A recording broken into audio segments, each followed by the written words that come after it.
Como recordatorio tenemos que la constante matemática E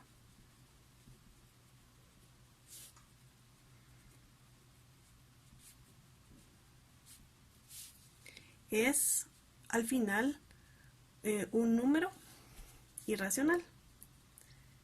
Esto quiere decir que es aproximado a 2,71828 aproximado. Y este número E se utiliza en diferentes ramas de las matemáticas, financieras, y hoy, como lo vamos a ver, es aplicado al cálculo. Este número E también se llama número de Euler o constante de Napier. Entonces, ¿por qué se le llama constante de Napier? Porque hubo un matemático que se apellidaba Napier y él fue el quien lo introdujo en el concepto de cálculo. Entonces, ¿para qué estamos viendo este recordatorio?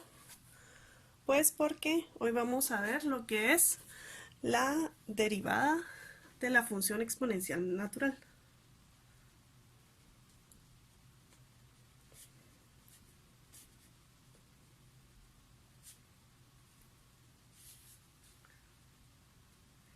Un número irracional, solo para tenerlo un poquito más fresco,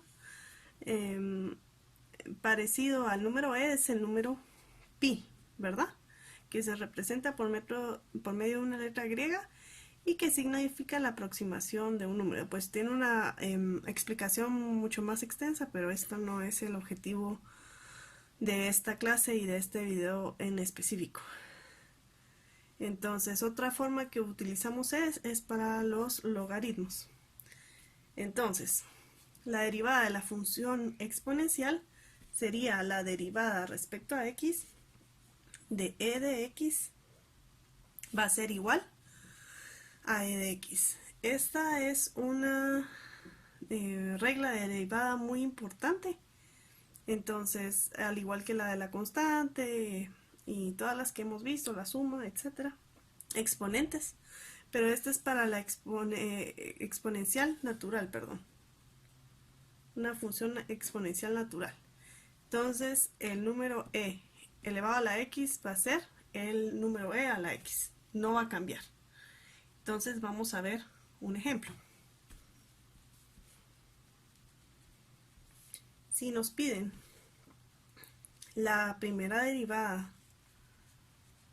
respecto a x de esta función, que es e a la x menos x, ¿cómo lo haríamos? Pues primero aplicando la ley de la diferencia.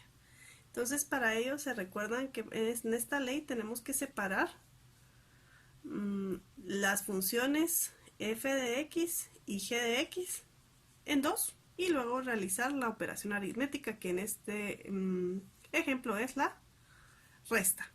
Entonces, tenemos que la función 1 es e de x y que la segunda función es x, ¿verdad?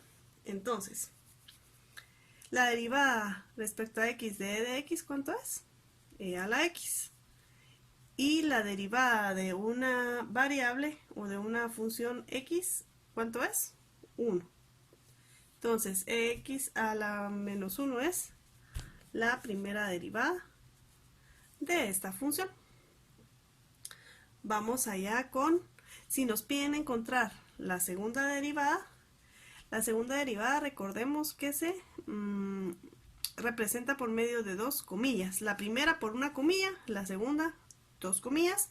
De hecho, podemos sacar una tercera derivada, le agregaríamos una comilla más y así sucesivamente.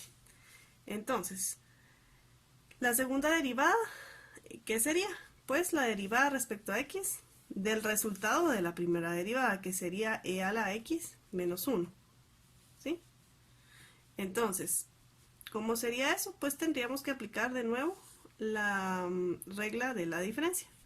Entonces tendríamos f de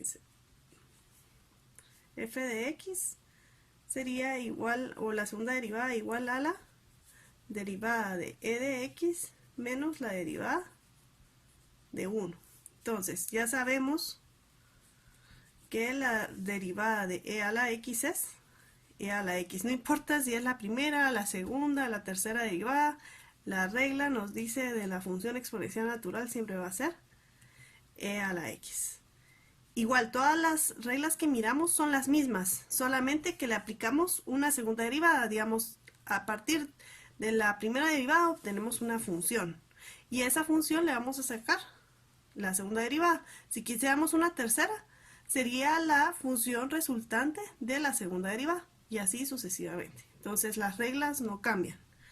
Son las ecuaciones, perdón, las funciones las que tomamos son las que cambian. Entonces, ¿cuál es la derivada de 1? Es 0. Entonces quiere decir que la segunda derivada de e a la x menos x es e a la x. ¿Y la tercera derivada cuál sería? E a la x también.